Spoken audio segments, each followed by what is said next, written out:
میرے پاس ایک صاحب آتے تھے، شہید نگر کے علاقے کے کہیں کے آتے تھے، وہ کافی آتے تھے، پھر بیچ میں ان کا آنا بند ہو گیا۔ پھر کافی دن کے بعد آئے، حضرت صاحب آپ مجھے پہچانے؟ میں نے کہا نہیں بھائی، میں تو آپ کو پہچانا نہیں۔ کہنے لگے وہ میں فلاں آدمی ہوں، میں پہلے بہت آتا تھا، جو کل ہند تحریک حمایت الاسلام کے جلسوں میں آتا تھا، میں وہ ہوں۔ میں نے کہا اچھا یاد تو آ رہا ہے کچھ۔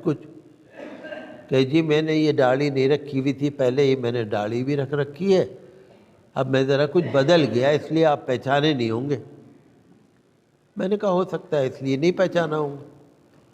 وہ اپنا قصہ بتا رہے تھے، کہنے لگے میں بہت بیمار ہو گیا تھا، اور اتنا بیمار ہو گیا تھا کہ لوگوں نے آس چھوڑ دی تھی، امید چھوڑ دی تھی لوگوں نے، اور میرے پاس کھڑے ہو کہ لوگ باتیں کرتے تھے کہ یہ تو صبح شام کے ہیں، بس ہو سکتا ہے رات میں انتقال ہو جائے، ہو سکتا ہے صبح انتقال ہو جائے۔ کہنے لگا میں چپ کا سنتا رہتا تھا لیٹا ہوا۔ جب رات میں میرے پاس سے لوگ جانے لگے، آنے والے مہمان رشتہ دار، تو وہ ان میں سے ایک آدھ تو یہ کہنے لگا کہ بھائی ان کا تو رات گزارنا مشکل ہے بھائی، چلے گئے۔ انہوں نے جب سنا، انہوں نے اللہ سے دعا کری، توبہ کری، اللہ سے دعا کری،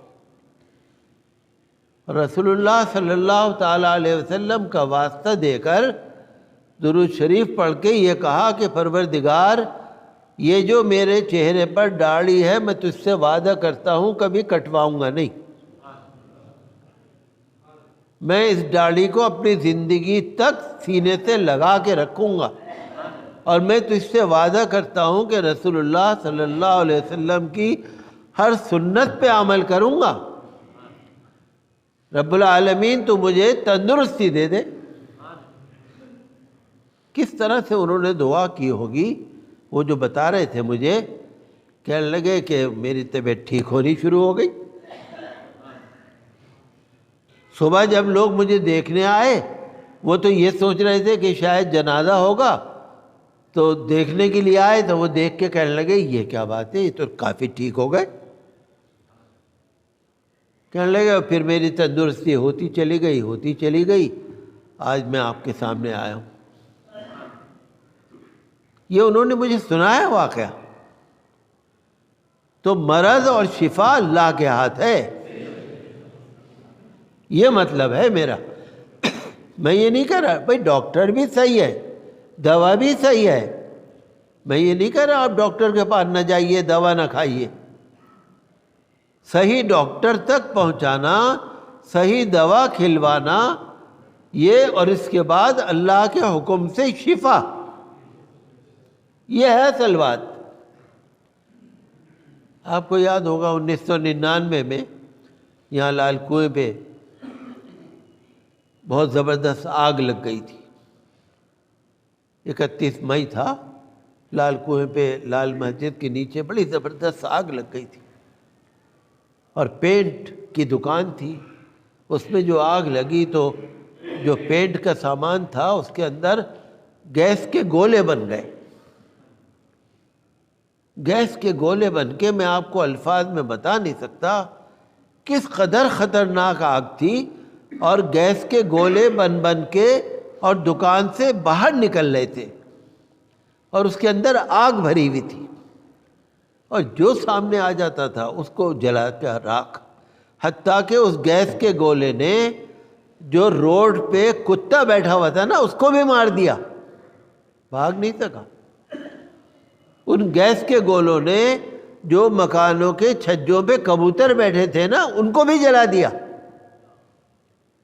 کبوتر بھی جلے ہوئے، بہت سارے مدرسہ جانے والے بچے جل گئے، بہت سارے اسکول جانے والے بچے جل گئے، بہت سارے لوگ جل گئے، بڑا کوہرام مچا ہوا تھا 1999 میں مئی کے مہینے میں۔ یہاں بہت لوگ ہوں گے، ان کو معلوم ہوگا۔ پھر ہسپتال لے کے گئے جلے ہوئے لوگوں کو، بہت زبردست پریشانی تھی۔ تو گیس آپ جانتے ہیں، گیس تو سانس کے ساتھ چڑھ جاتی ہے، اور اس کے اندر آگ تھی۔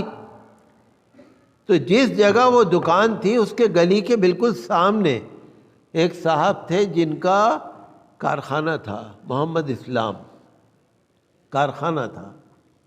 جیسے انہوں نے نکل کے باہر دیکھا تو وہ آگ تو ان کو نہیں لگی، لیکن گیس ان کے اندر چلی گئی، تھوڑی سی گیس چلی گئی، اور گیس نے ان کا پھیپھڑا خراب کر دیا۔ ڈاکٹروں کو دکھاتے پھرے، پریشان بہت ہوئے۔ درگاہ حضرت خواجہ باقی باللہ رحمۃ اللہ علیہ برابر پابندی سے جاتے تھے، وہ ہمارے پاس بھی آتے تھے، ختم شریف میں آتے تھے برابر۔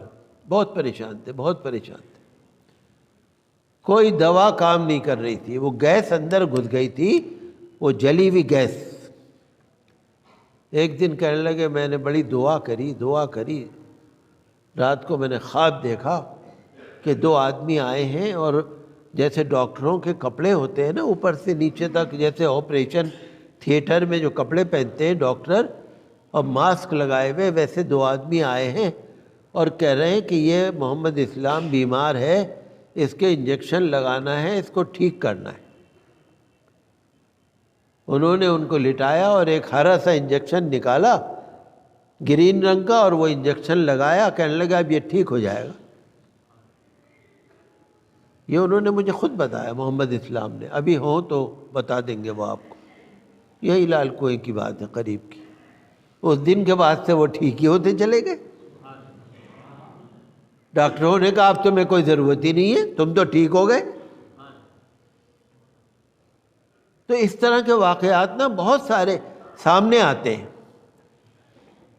تو یہ بات نہیں، اللہ تعالیٰ کسی کا محتاج نہیں ہے، وہ چاہے دوا کے ذریعے شفا دے دے، وہ چاہے ڈاکٹر کے ذریعے شفا دے دے، وہ چاہے تو فرشتوں کے ذریعے شفا دے دے، وہ چاہے تو اپنے حکم سے بغیر کسی اسباب کے شفا دے دے۔